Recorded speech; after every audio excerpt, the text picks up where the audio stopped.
তো দেখো রান্না বসিয়েছি, আর এত গরম দম লেগে যাচ্ছে। আর উনুনটাতে কী হয়েছে জানি না, কালকে প্রথম জ্বেলেছি, এবার কালকে থেকে উনুনটা জ্বেলেছি। উনুনটা প্রথমে ধরতে এত সময় লাগছে, অনেকদিন জ্বালা নেই বলে না কিছু জানি। আর মনে হয় না হলে পাইপে কোনো ডিস্টার্ব হয়েছে। এখন আবার ঠিকঠাক জ্বলছে, মানে আমি জ্বালানো প্রায় আধ ঘন্টা কালকে তো প্রথম জ্বেলেছিলাম, মানে অনেকদিন পরে। কালকে আরও বেশি কষ্ট হয়েছে, আজকেও কম হয়নি, তার থেকে একটু কম হয়েছে। এখন আবার ঠিকঠাক জ্বলছে, মানে পাইপটা মনে হয় ঝালাতে হবে, যে ঝুল ঝুল চলে যাচ্ছে কি এরকম ধোঁয়ায় ভর্তি হয়ে যাচ্ছে, এরকম হবে কিছু। তো না হলে আবার রান্না অনেকটা কমপ্লিট হয়ে যেত।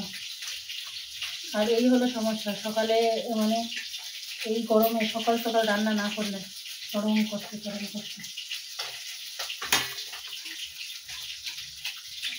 আজকে প্রথম এই সিজনে কোথায় গেলে আজকে গাঠি কচু দিয়ে আলু দিয়ে মাছ দিয়ে ঝোল করবো। কচু এই সিজনে প্রথম, একদিন হ্যাঁ মেলার মতো একদিন খেয়েছিলাম, আর মাছ দিয়ে ঝোল করবো।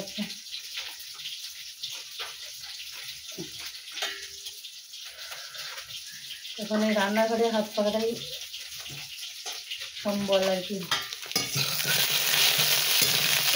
কচুর সঙ্গে কী বলো তো, একটু বেগুন হলে বেশি ভালো লাগবে। আলু কচু বেগুন দিয়ে মাছের ঝোল হলে ঝোলটা আরও টেস্ট হতো, কিন্তু বেগুন নেই ঘরে, আর একবারেই খাওয়া, ওই জন্য খুব অল্প পরিমাণেই করেছি এখন। আর এখানে মাছ ভাজা হয়ে গেছে, এই যে উচ্ছে আলু ভাজা করেছি, আর মাছটা ভেজে রেখেছি। এই মাছ দিয়ে আর এই আলু কচু বেগুন দিয়ে ঝোল। আর করবো এখানে পটল, এখানে একটু কচু দিয়েছে, অল্প কচু ছিল, মাছি করছে। কচু পটল আলু দিয়ে এই যে ডাঁটা দিয়ে একটা সবজি করবো, ব্যাস।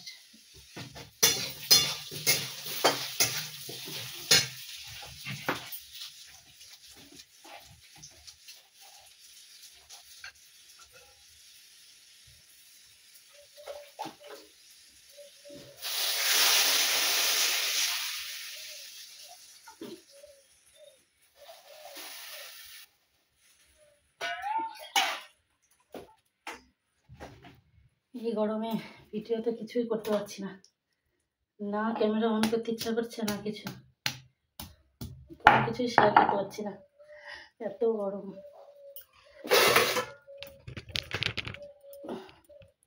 আর এখন মশলাটা বেটে নিই।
ঝোলটা ফুটে গেছে, এখন এই কড়াইটা এই উনুনে দেবো, আর চালটা ধুয়ে দিলাম, ভাতটা ফুটিয়ে নেব।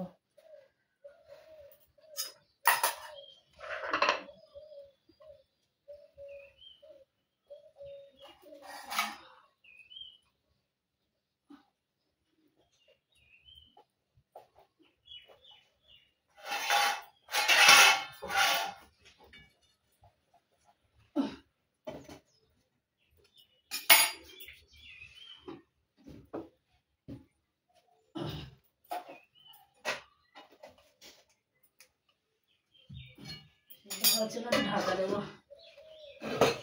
এদিকে ভাতটাও সিদ্ধ হয়ে যাবে, এদিকে সবজিটাও ঝোলটাও সিদ্ধ হয়ে যাবে। তো দেখো, বলে না নারী দশভুজা, দশভুজা নয়, 10টা নয়, আমার তো মনে হয় 20টা হাত হলে আরও ভালো হতো। ওদিকে রান্না বসিয়েছি, আর সেই ফাঁকে মানে রান্নাটা ওই যে ঝোলটা ফুটতে উনুনে দিলাম।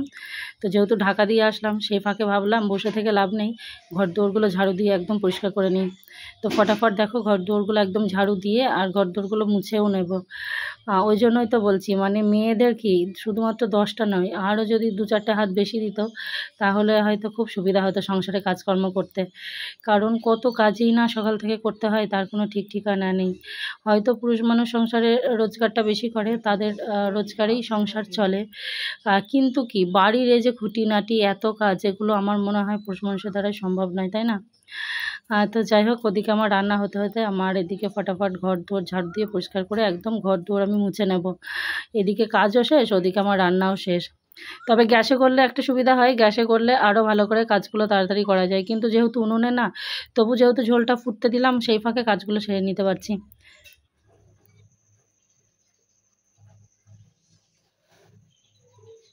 দেখো, আজকে ডাইনিং টেবিলে যে কভারটা পাতা থাকে আর কি, সেটা ধুয়ে দিয়েছিলাম। আর এই কভারের তলায় ঘামছে না কি হচ্ছে জানি না, তো টেবিল ক্লথ যেটা, ওটা না একদম এরকম তলায় মনে হয় যেন জল ঢুকেছে, তো কী জন্য ওটা জানি না। এখন ওটাতে কোনো ফুটো হয়ে গেছে কি ওটা তলা থেকে ঘামছে সেটা জানি না, তো ওই জন্য ওটা তুলে আজকে ধুয়ে দিয়েছিলাম। আর এখন টেবিলটা ভালো করে মুছে টেবিলটা শুকাবে, তারপর আবার পাতবো।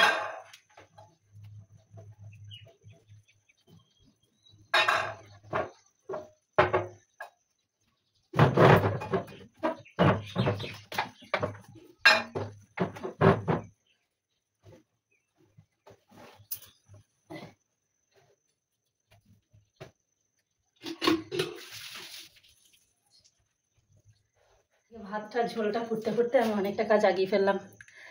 তারপরে আর একটা করে ঘরটা মুছে নেবো, ঘর মোছা হয়নি, একদম পুরো ঝাড়ু দিয়ে রাখলাম। দেখো, এদিকে রান্না বান্না হয়েছে আজকে সেই কি বলে সব্যসাচীর মতো 2 হাত সমান চলেছে আজকে আমার।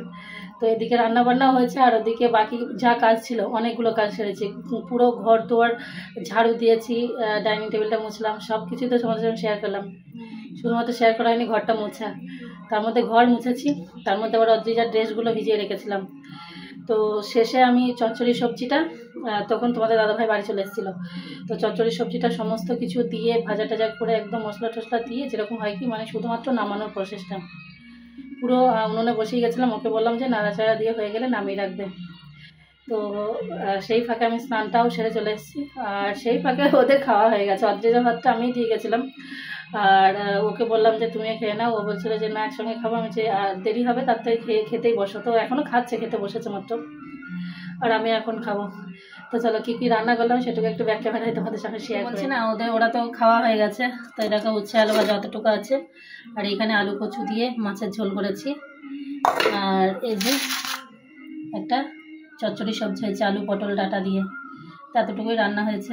তো চলো, এবার জোর খিদে পেয়েছে, আর অপেক্ষা করা যাবে না, গায়ে জল পড়েছে মানে ব্যাস।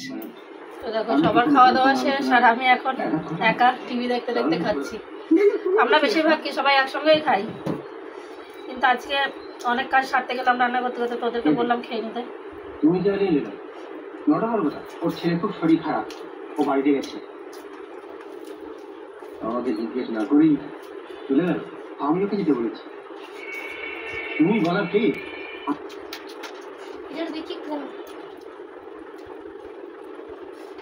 আর আমি এতক্ষণ ধরে রান্না করলাম, আমার কোনো ক্রেডিট নেই।